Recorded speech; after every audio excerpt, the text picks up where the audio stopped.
বাংলা প্রবাদে ঘোড়ার ঘাস কাটার মানে অকাজে সময় নষ্ট হলেও সময়ের চাহিদায় গবাদি পশুর ঘাসই পরশপাথর হয়ে সৌভাগ্য বয়ে এনেছে হাজারো কৃষকের ঘরে। কুরবানি ঈদ সামনে রেখে পশুর হাটের সাথে এমন অনেক বাজার বসে পশুর হাটগুলোর পাশে। সিলেটের কাজির বাজারের পশুর হাটেও বসেছে এমন বাজার। এই বাজারে ক্রেতা সংখ্যাও নেহায়েত কম নয়। ঈদ উপলক্ষে তারা যে খেয়ের ঘাস বেচে ভালো একটা মুনাফা করতে পারে, বুঝছেন? এখানে তো 10 জন আয় খেয়ের গাছ দেখিয়া পুরা দেখিয়া তারা দাম দর করিয়া মোটামুটি ইনশাল্লাহ তারা একটা ভালো উপকার হয়।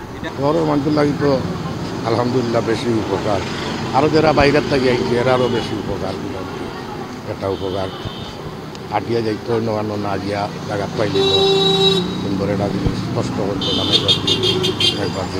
কুরবানির কয়েকদিন আগে থেকেই কাজির বাজার এলাকায় জমে ওঠে এই ঘাসের ব্যবসা। প্রতি আটি ঘাস বিক্রি হয় 15 থেকে 20 টাকা করে। ঘাসের মধ্যে সবচেয়ে বেশি চাহিদা রয়েছে ধান গাছের। মোটামুটি বেচছি আমরা আল্লাহর রহমতে। আমরাও যেগুন বেচরাম এগুন খানা চলে, মানে 500 600 700 800 বেচরি খানি উনি চলি যার ওলা আসিয়া বাজত। আর শুক্রবারের পর থেকে আল্লাহর রহমতে বাজার লাগি যাইব, তো একটা আনে আমরা বেচতাম পারবো। এখনও আবাজত যেমন আনের পাইকারের তারা থেকে আমরা কিনি, যারা আনিয়া দেয় আমরা ঘাস বা ধান আনিয়া দেয় আমরা, ও তারা থেকে আমরা কিনিয়া রাখি দেই, ও স্টক করিয়া রাখলাম। শুক্রবারের পর থেকে আমরা এগুনটা চলবো আল্লাহর রহমতে।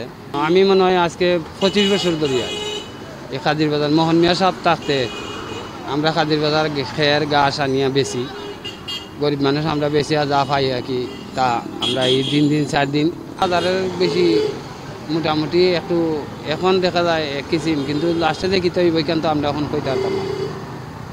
এখন তো প্রথম বাজার এটা কেউ কইতে পারতো না, মানে আছে মোটামুটি, একবারে খারাপও না একবার ভালোও না। পরিবার নিয়ে ঈদটা একটু ভালোভাবে কাটানোর আশায় ঈদের 4-5 দিন আগে থেকেই চলে আসেন এখানে। ঈদের দিন পর্যন্ত থাকেন এখানে। ঘুম বলতে পালা বদল করে কয়েক ঘন্টার ক্লান্তি কাটানো, কারণ অনেক কষ্টের এই সামান্য কটা টাকাও চুরি হয়ে যেতে পারে যে কোনো সময়। যা ওই ভাই কষ্ট হয়, যা ওই 2-4 হাজার যদি ভাই ওগুলো লইয়া গেলাম, বাচ্চা কাচ্চা সবের হাসি মুখ করলাম। আস্তা বছরের মধ্যেও 2-3 দিন আই আসে এগুলো করি। 10,000 টাকা ফেন লই, 20,000 টাকা গোল লই, এগুলো আইন আসে যাইয়া ছোটো ছোটো আটা বানাইয়া বেশি 2-5 টাকা লাভ হইলে আমরাও ঈদের কাপড় চোপড় বাচ্চা কাচ্চার ভাই বোনের নেই। আগে এক সময় খুব বেশি জমজমাট ছিল ঈদ উপলক্ষে চলা এই ব্যবসাটি, কিন্তু দিন দিন শহরের আনাচে কানাচে অস্থায়ী বাজার বৃদ্ধি পাওয়ায় অনেকটা জৌলস হারিয়েছে এই ব্যবসাটি। এই ব্যবসার আগে যে ব্যবসা ছিল এই ব্যবসা এখন বর্তমানে নাই। আগে আমরা খুবই চালু ব্যবসা করছিলাম, প্রতিদিন প্রায় 20-30 হাজার টাকা ফের বেচতাম। এখন আমরা মাসে 20-30 হাজার টাকা বেচতাম পারি না, ও এখন আর আই না। ওই না আগের কাজী বাজার এখন নাই, গরু বাছুরও আয় না, ব্যবসা বাণিজ্য নাই। ও সারিয়া গেছে কি, ও সারিয়া গিয়াও অন্য লাইনে ধরছে। ও এখন শখে আই, প্রতি ঈদের সময় আইলে 4-5 দিনে লাগে আইয়াও গিয়া 2-4 হাজার যদি কষ্ট করিয়া পাই ও ওগুলো নি। Jubayer Ahmed, 2DBD TV, Sylhet.